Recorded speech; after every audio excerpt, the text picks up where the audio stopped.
周柏豪今日9月17號現身喺中環出席時裝發佈會，對於近期與陳小春同埋林曉峰齊跳嘅大展鴻圖舞步，網上 hit 爆。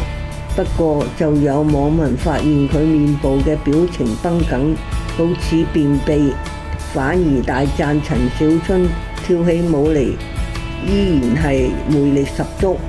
周柏豪接受訪問時大方回應，其實我個仔都有睇到，佢都有問我點解會跳到咁搞笑，仲問我個樣點解要咁樣，我就同佢講係搞笑嘅嘢嚟。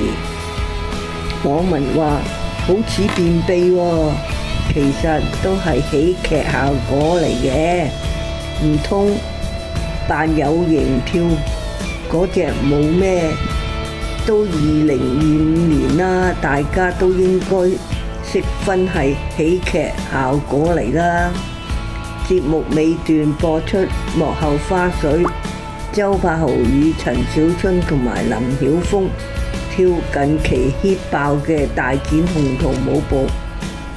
不過由於周柏豪嘅面部表情掹緊而被網民嘲笑疑似便秘，網民反而大讚陳小春跳起舞嚟依然係魅力十足。做咩咁嘅表情？佢係唔係便秘啊？佢個樣仲也長期屙唔出咁嘅樣，做咩咁嘅表情？係咪便秘啊？咩事便秘咁個樣啊？佢係咪跳緊便秘操啊？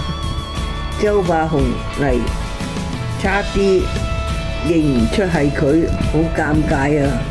學下陳小春啦，陳小春喎，內地高人氣綜藝節目《披荊斬棘》嘅哥哥，相隔咗1年強勢回歸，第5季日前開播，而大灣仔代表就有陳小春、張智霖、林曉峰同埋周柏豪。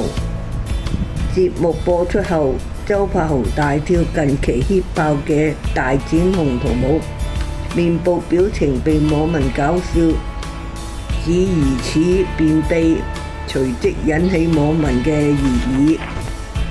周柏豪繼續話：其實對於佢嚟講，我係幾有型，因為其實我個仔喺屋企跳舞係唔知所謂，佢好鍾意喐身喐勢，佢會倒樹衝同埋扭 pat pat，佢係好坐唔定㗎。家姐就比較定啲，其實都係喜劇嘅效果嚟，唔通扮有型跳嗰隻舞咩？都2025